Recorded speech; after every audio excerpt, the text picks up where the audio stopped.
Hello everyone, may God's peace be unto you.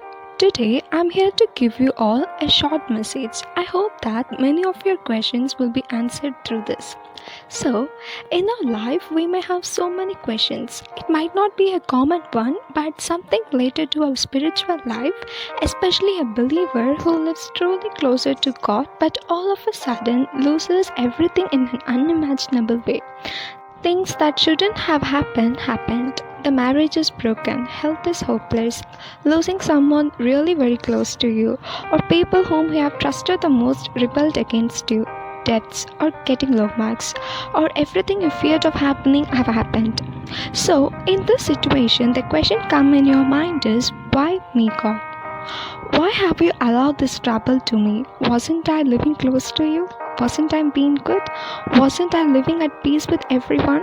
The people who are far to you are doing much better than I am. Why these are happening only with me? I can't assure you that I have all the answers, but I can say that this could be the reason why God must have allowed it. If you see, God always works bottom up. He always rises people from bottom. Just have a look at Ephesians chapter 4 verse 8 to 10. When he ascended on high, he took many captive and gave gifts to people. Now that he ascended, what's it but? He also descended first into the lower part of the earth. He that descended is the same also he that ascended up above for all heavens that he might fill all the things. If you say Joseph, first he had a dream. He had a vision of how he would shine like a sun, that how all his brothers will bow down to him. But it turned out to be exactly opposite.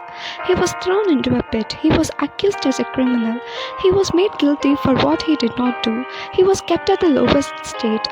What was his dream? What actually happened? What was God's vision for? But what's it happening?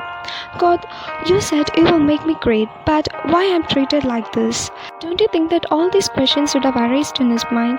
But after passing all his tests, he became the Prime Minister of Egypt and he saved people from the greatest famine.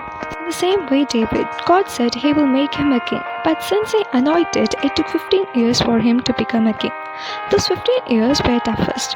He had to hide in caves, walk in desert, protect himself from his enemies. He was to pretend that he is a fool so that he could save his life. But after passing all his tests, he became the king. And we all know about Job. God allowed the Satan to disturb and destroy everything he had. He came to the worst that no man could imagine. As he was unable to bear his pain and sufferings, he cursed his birthday. In Job chapter 3 verse 6 he says that, "Let it not be joined unto the days of the year, let it not come into the number of the months." But at last, after passing all his tests, God gave everything twice of all that he had. Don't you forget our Savior Jesus Christ? Jesus Christ, who dwells in heaven, came to earth so that we who dwells in earth could dwell in heaven. In Matthew chapter 27 verse 46 and Mark chapter 15 verse 34, it says that, "And about the ninth hour Jesus cried out with loud voice saying, Eli, Eli, lama sabachthani." That's to say that, my God, why hast thou forsaken me?" Jesus Christ knew God's plan all along, but unable to bear the grief and abandonment, so he cries out, "Why did you leave me?" All of us would have gone through such kind of situations in our life.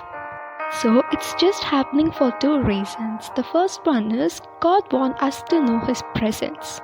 We all by experience can say that when all is well, when everything is going just the way we planned, there's really much of faith. Is there any need to depend on God in this situation? So we come to bottom of our life of faith. God knew very well that we turn to Him only when we need something or when the things don't happen according to our plan. You may be suffering for years from some kind of trouble, but you keep one thing in your mind. When you pass through the waters, I'll be with you. When you pass through the rivers, they will not leap over you. When you walk through the fire, you will not be burnt. The flames will not get you ablaze. Isaiah chapter 43 verse 2. Maybe the waters are coming upon you, but it won't drown you. Maybe you are walking in the fire, but it won't burn you. That's our God. He is with us in all of us. And the second thing is for our benefit. You might have a question that, how could this be my benefit? How can God take away everything, my joy, my closest people, and not giving me all that I want, saying that it's for my good? Doesn't this question come to you?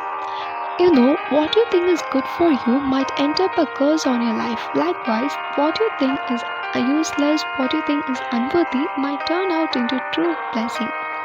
You see, in Isaiah chapter 60, verse 22, God says that, when the time is right, I, the Lord, will make it happen.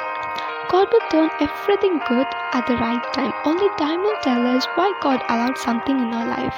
But if you are a stubborn hearted and stern on getting your own way, what a disaster it could turn into be. So trust in God's plan and wait patiently. Thank you for listening and have a nice day.